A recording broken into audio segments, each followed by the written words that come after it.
Hey everybody, it's Ann Kaplan from Me and Ann Kaplan Childbirth Services here with you again on Thursday just to say hello and share a little bit of a tip for you guys. And I just want to thank you so much for taking these 5 minutes out of your day to take some time and listen to me, and also take some time for yourself, and by doing so taking some time for your kids and your family. And I just want to put it out there, how many of us have fought with our partners or our co-parents or whatever about how to raise your kids? What's the right way? Hello, who hasn't done that? And who feels super frustrated when you feel like you're not getting support from your partner on whatever it is that you're trying to do with your kids or in your life, your co-parent, whether you're still together with your kid's second parent or not, that feeling of frustration that you're in it by yourself, that person's not supporting you, they don't have your back, and maybe even that they're undermining your authority. How many times have I said that? I wish that I had $1 for every time. I wouldn't have to be starting a business. And also, how many of us feel like it is so important that we are on the same page with our co-parent about how to parent our kids, how to navigate behavior issues and everything that comes our way? How often have Mike and I said to each other, we need to be a united front with our kids. We need to be on the same page. Well, guess what? Wrong. It took me a really long time to realize that. Wrong, okay? You do not need to be on the same page as your partner. You do not need to parent the exact same way. Co-parenting is two separate people that are very different and have an entire lifetime that they're bringing to the table when they're parenting, and those experiences and lifetime that have led them to this moment are different. So you fundamentally will not be the same as your co-parent, and that's not necessary. So I just want to tell you a little brief story about something that had been a recurring theme in my life with my partner, Mike. Everybody knows Mike. We used to fight all the time about what is the best way to parent our kids. From the very beginning, the very first day that we brought actually, no, you know what? Before we even brought our kid home from the hospital, I'm in the hospital room, and newborn baby poop, pretty gross, meconium. It's super sticky, right? Well, I'm in there trying to wipe poop off of our newborn baby's private parts, and my husband's standing next to me going, don't do it like that. You're gonna hurt him, blah, blah, blah. And that set the stage for the rest of our, I would say maybe 10 years of parenting before we got our SH together. So it was just me all the time. You're doing it wrong. This is how I do it. Oh, when I nurse the baby, I burp him this way. You're doing it wrong. That's not even gonna work, blah, blah, blah.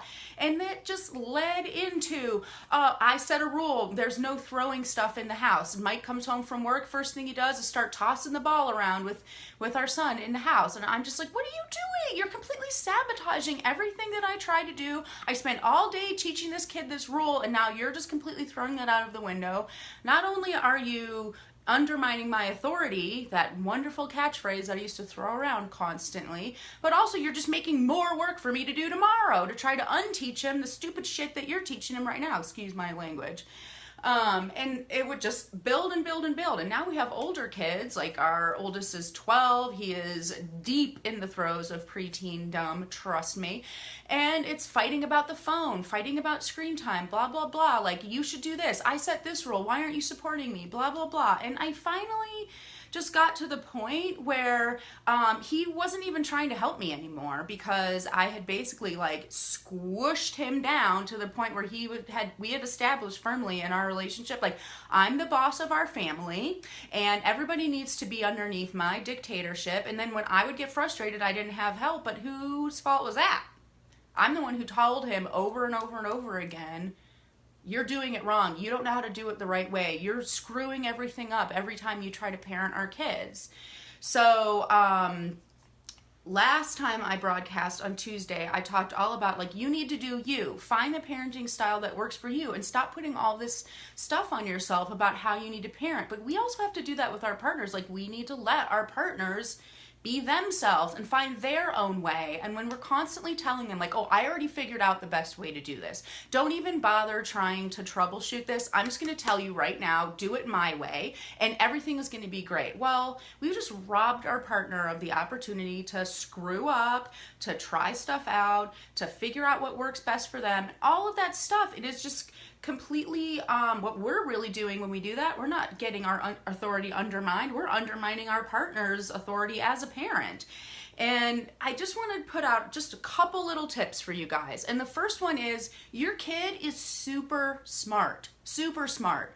Your kid understands that when I'm with mommy, I do these things. Mommy has these expectations of me. When I'm with daddy or a co-parent or whomever, these are the expectations of me. Just like we talk all the time about how our kids behave a certain way at home and a certain way at school, that's because they're super, super smart and they know how to figure out the correct way to behave. So that's number one. Number two is because your kids are super smart, no one can take away from them what you have given them, okay? Not another parent, not an in-law, not a grandparent, not another friend, not even somebody else who lives in your house who might be giving messages that are contradictory to what you're giving your kids. That doesn't erase what you've done. And your influence over your child can't be lessened, okay? So just trust that you are laying the groundwork with your kids for the lessons and information that you want your child to have, and nobody can take that away. So the other thing to remember is like, you can't control your partner. Even if we, trust me, wish we could, we can't control our kids, we can't control our partner, we can't control anybody except ourselves. So on Tuesday I said you need to do you, and that's pretty much all you get to do. So you don't get to tell your partner how to do him or her, and you don't get to tell your kids how to do them. We all get to do us in life, and that's just it. So you know, what was happening to me in my story is like, I was letting fear be the thing that was steering my ship. I was letting my fear that my partner had this power to usurp my influence over my children, to ruin all of the hard work that I had done, and that my kids were basically going to turn out to be bad because my partner was giving them messages that were conflicting with the things that I thought were super important for them to learn. I was afraid. My partner was triggering me. And so I was letting that be the thing that was steering my ship. And that is never the right compass to steer your ship, you guys. Like, I just can't even tell you how much negative stuff comes from letting fear be in the driver's seat. So what is the right compass? Just like we said on Tuesday, you are the right compass. And your partner is the right compass for him or her as a parent. Now, obviously, it's important to have like the same fundamental, values that you're trying to instill in your child. And you need to have open communication with your partner and all of that stuff. I'm not talking about, those seriously unfortunate situations where one partner is just very, very, even up to the point of being dangerous around children. That's not what I'm talking about right now. And that's a whole nother broadcast, people. But, you do you means your true self, your authentic self, not your fear self, not your scaredy cat self, your true authentic self, that's your compass. And when I look back on that time that I had fighting, that fighting was so much more negatively impacting my children than letting them throw a ball in the house or having 10 more minutes of screen time or extra candy or whatever. I was villainizing my partner because I felt like, you're making me the mean mom, the mean parent. You get to be super fun and do all this stuff that I told the kids they can't do. Like, was laying the groundwork of me being the mean mom was me fighting constantly with my partner. And that is the person I don't want to be, and that's not my authentic self. And when I took fear out of the picture, I was able to let my partner do him as I'm doing me, right? So I just wasted so much time letting fear and judgment be the thing that was steering my ship, and I can tell you that my life is so much easier, so much more joyful, so much more fulfilling now now that I'm living more authentically and using my own self as the thing that's guiding me, and that's allowing me to let Mike do the same.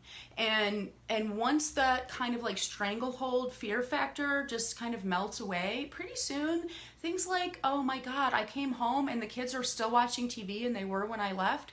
It's not something that I'm like, ooh. I might say like, I'm noticing that we might be watching a little bit more TV than what, you know, I feel comfortable with, but that's a much better conversation than like, are you freaking kidding me? You're still letting the kids watch TV? I already told you yesterday that's against the rules. Like that's a non-starter combo. So, you know, that process that I've come to of living more authentically, being myself, having a more authentic and easy and joyful life experience, that is what I do with Mom Me, and it's a huge fundamental building block of my parent work. And that's what I'm going to be doing with parents on August 3rd at the mini workshop I talked about on Tuesday. It's called Crafting Your Compass, a Balanced Mama mini workshop, and I really want to share it with you guys. So only 10 spots available, and there's already been people registering. So it's like act soon, guys, because when I say space is limited, I mean it is limited. And I'm so pumped that you guys will experience that workshop with me. It's all about dropping the mom guilt, feeling like yourself again as a mom, and figuring out how to handle the challenges of motherhood in a way that feels good to you. It doesn't freak you out. And I'm going to tell you guys a little sidebar. I wasn't planning on putting this in the broadcast today, but let me just tell you what happened to me an hour ago, okay? I was literally about to push go live on my phone, and I heard this trickling waterfall sound right outside the room that I'm in right now, and I'm like, no! I know what that sound is. It is the sound of the toilet overflowing, and we live in an old house, and that toilet seal is not that great, and I know that when that toilet overflows, water pours down through the floor and into the basement, and that is exactly what happened. And I just spent the last hour on my hands and knees scrubbing my entire house with bleach. And guess what? I didn't freak out. I didn't yell at one kid. I didn't give anybody a guilt trip. I just took it. I did it. Now, did I enjoy it? No. Am I glistening with sweat right now? Yes. But that's what I'm talking about is a perfect example of me being able to navigate that stuff, unexpected mommy blocks and challenges that come up for me, and being able to handle them in a way that's like, I can look back on that and be like, you know what? I crushed it. You know, I didn't scream, I didn't yell, I didn't cry, all the things that I almost wanted to do. I didn't do that. And how am I able to do that? It's just because like I know how to live in a way that's more authentic to me. I don't feel like I'm putting stuff on myself and judging myself constantly the way that I used to. So I want to share this workshop with you guys. I want to teach you the stuff that I have learned over the last years of just completely revamping the way that I approach my life. So join me August 3rd, evening time. We're going to have some wine, we're going to have some appetizers, and we're just going to really dig deep on like how to be this little pivot point of change that can end you guys up in a totally different direction. And because you watch this video, I'm giving out a promo code. Use the promo code BALANCE when you register and you'll get $5 off the already super cheap ticket price of $20. So check it out, guys. I'm going to put a link to the event in the comments below and share it out. Bring a friend. There's bring a friend pricing too. Share this video with a mom you know who you might want to come to the event with, who you think might need a little bit of a pick-me-up. And I cannot wait to see you on August 3rd, everybody. Have an awesome Thursday, and I'll talk to you again soon. Bye.